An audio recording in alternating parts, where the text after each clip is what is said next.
When the final Allied ship pulled away from the beaches of Dunkirk on June 4, 1940, over 40,000 French soldiers remained behind.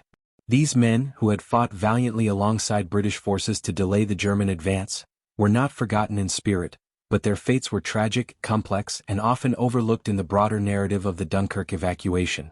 Though the evacuation of over 338,000 Allied troops during Operation Dynamo was a stunning logistical achievement, it came at a high cost, especially for the French. Why were French troops left behind? The decision to leave French troops behind was not made lightly. French forces had played a critical defensive role, forming the rearguard that allowed British and other Allied units to retreat in relative safety. Units like the 1st French Army fought fierce delaying actions in towns such as Lille and held the Dunkirk perimeter to the last. While approximately 123,000 French soldiers were evacuated to Britain, space and time ran out for many others.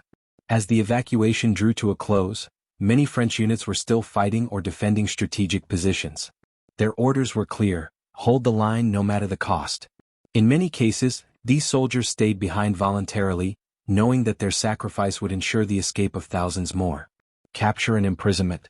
The majority of the French troops left behind were taken prisoner by the advancing German army.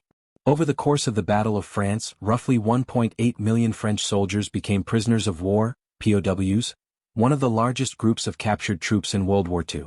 Most of those captured at Dunkirk were marched east and interned in stalags, prisoner-of-war camps, in Germany and occupied Poland.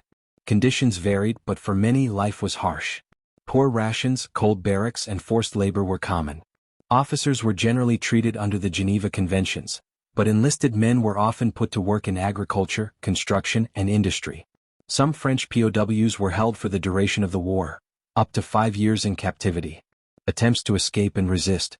A number of French POWs attempted to escape, and some succeeded, joining resistance movements or making their way to free French forces in North Africa or Britain.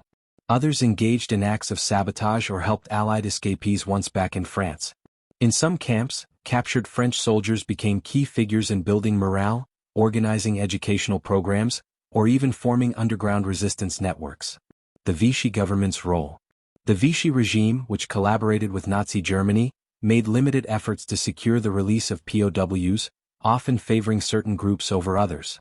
In some cases, Vichy authorities even used POW status to punish political opponents or draft propaganda. The regime negotiated some repatriation agreements, allowing certain prisoners, such as fathers of large families or those with medical conditions, to return home. However, the majority remained imprisoned until liberation in 1944 to 1945. Post-war recognition and memory.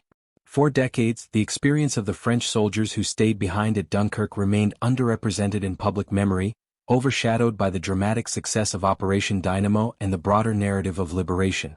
In modern times, their sacrifices have been more widely acknowledged. Memorials in Dunkirk and Lille honor their stand. French military histories now recognize the heroism and strategic importance of their delaying action. Their legacy is seen as a testament to courage and duty, even in the face of near-certain capture. The French soldiers who remained behind at Dunkirk were not abandoned, they were defenders to the end.